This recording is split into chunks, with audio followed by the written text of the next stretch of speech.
Hello and welcome to WMLT News. I'm Daryl Johnson. And I'm Kristen Osborne.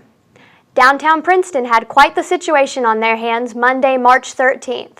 A threat was called into the police department about an apparent hostage situation taking place in the game store Pixel Nation located on Mercer Street. Once authorities arrived, the situation turned out to be a prank call. I happened to be on Mercer Street after the authorities swept the premises and got a few interviews of people who told me what they had seen earlier that evening. Dave saw someone run down the alley, and then a bunch of cops showed up, but we kept seeing cops come up the stairs, looking in closets, looking in the attic, I guess, to see if there was any other way into the game store.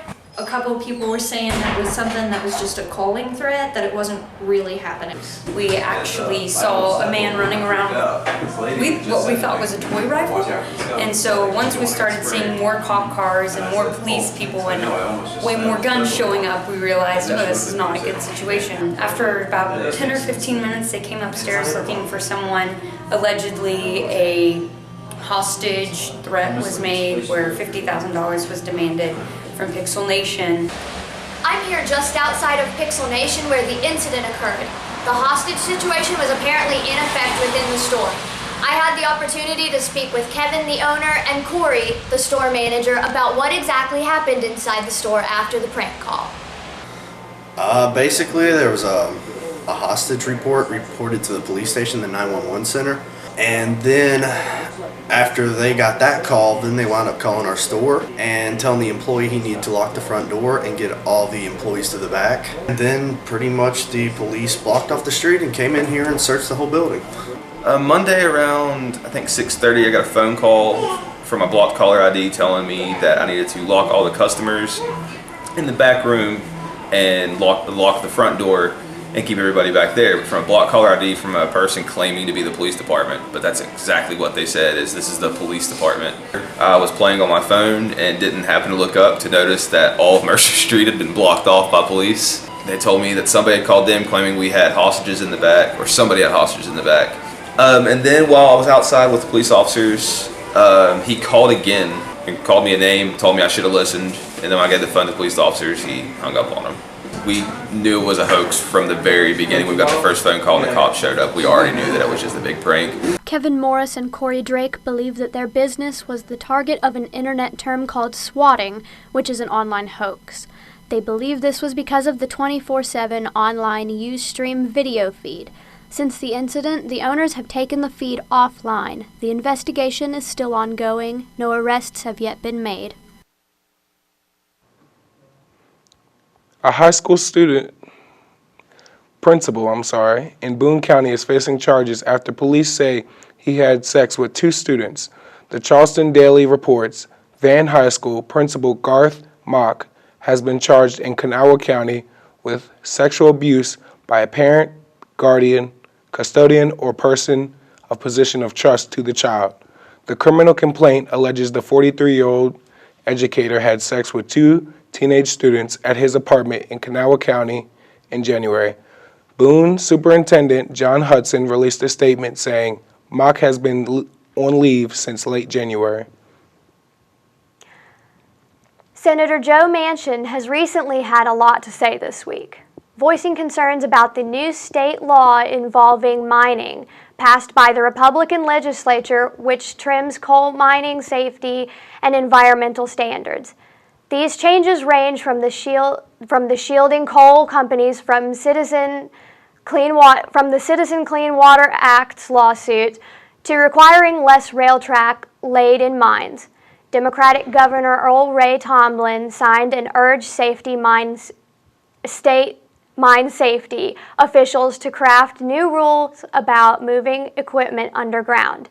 Manchin says that West Virginia has endured too many deadly mine accidents to, quote, throw caution to the wind on safety, end quote.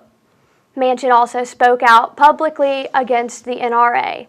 The West Virginia senator, who had recently been taking heat from the organization for opposing the new West Virginia gun legislation, said that the organization has moved from promoting gun safety and gun culture to being big business.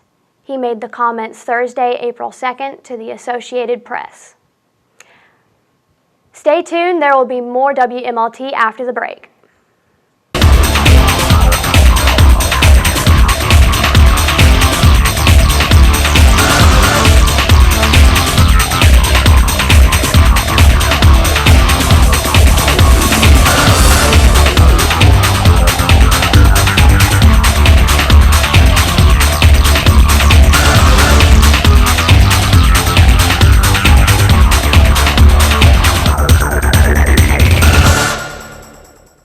With our weekly dose of gaming, here's Dalton Boggs. Thanks, guys. Today on Arcadian Game Reviews, we've got a new beast to take on. It's not a werewolf, not a zombie. I'm talking about Bloodborne. This PlayStation 4 exclusive title was developed by From Software, the company that brought us Demon's Souls and Dark Souls. Instead of traversing a medieval wasteland full of the undead and various other beasts, however, you'll be fighting in a different scenario. Yes, the game still includes all kinds of ferocious beasts for you to slay, but this time it's set in a Gothic Victorian-style era. In this game, you play as a hunter, seeking out the secrets of the world's medicine capital, Yharnam. A once proud and thriving medical hub, it's now nothing more than a city littered with monsters and infected. Your quest is to find the cure for a plague that's ravaged the land, the very same disease that has turned Yharnam into the dangerous place it is now. You'll explore all over the streets of Yharnam, slaying and surviving, learning more about not only the cure, but the history of Yharnam as well. For those of you familiar with the Dark Souls series, it should come as no surprise that this game is hard. Combat is much faster than in previous games, and there's only one shield available in-game. However, you aren't without equipment. Armed with trick weapons and various guns, and other items, Bloodborne does not leave you up the creek without a paddle. It does, however, boast an incredibly steep learning curve. And there are a few times where it becomes completely frustrating and just not fun. However, that's the beauty of the game. With an immersive environment, brutal gameplay, and a steep learning curve, Bloodborne is a title I highly recommend. This game gets 4 controllers out of 5. That's it for this week. This is Dalton Boggs, logging off. Here is Jesse Stevens for this week's Tick It or Leave It. Thanks, guys. If you're looking for a fun family film, then Disney's Cinderella might be a great pick. This movie is a remake of the classic animated film released in 1950. Now, when my 2 little sisters decided they wanted to go see Cinderella in theaters, I wasn't thrilled, but when the movie started, I was actually pleasantly surprised. Overall, Cinderella is a very well-constructed film. It features some very talented actors as well as some excellent camera work. Cinderella is not just a little kid movie or a chick flick. Cinderella features cast members such as Cate Blanchett, Lily James, Richard Madden, and all of these actors put on amazing performances. But one of the best parts of the film is the computer animation. There are several animated animals and action scenes that look about as close to real life as you can get without actually training a mouse. The storyline in Cinderella is very close to that of the original movie, but there are a few changes.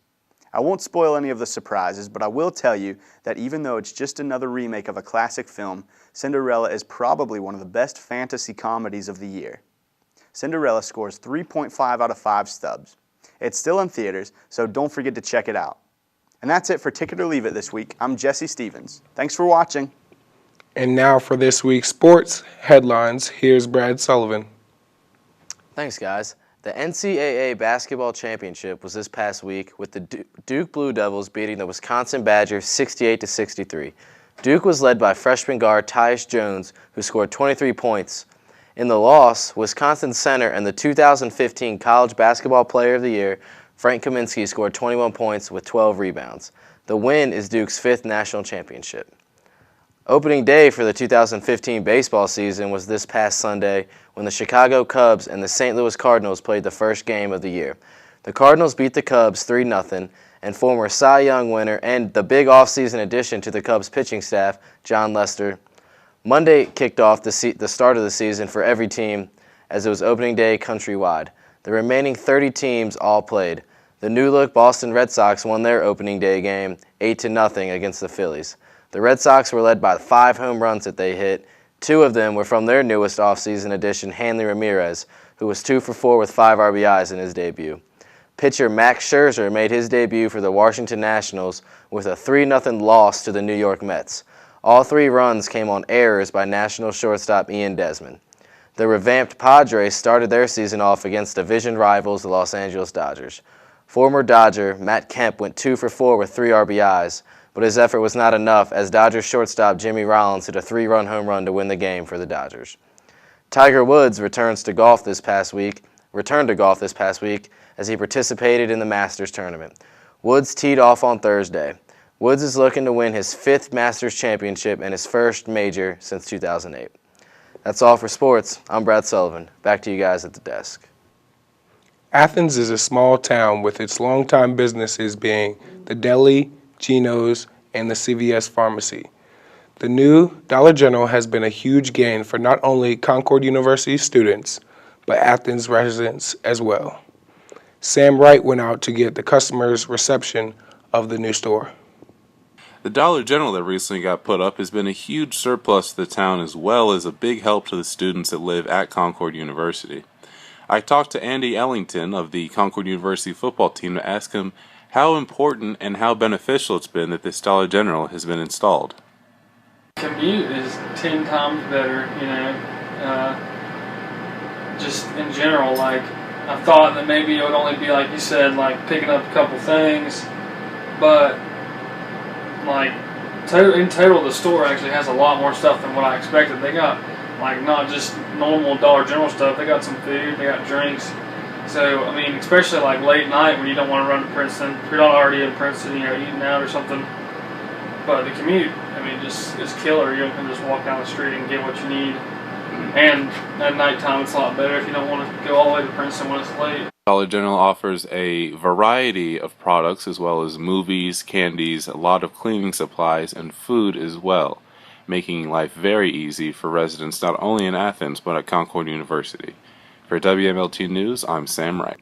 If you're looking for something new to see, the Concord University Theater Department is currently in rehearsal for their newest play, Crimes of the Heart.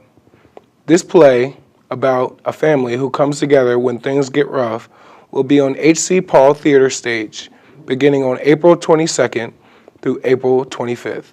Tickets are available through the Concord University box office or free with a valid student ID.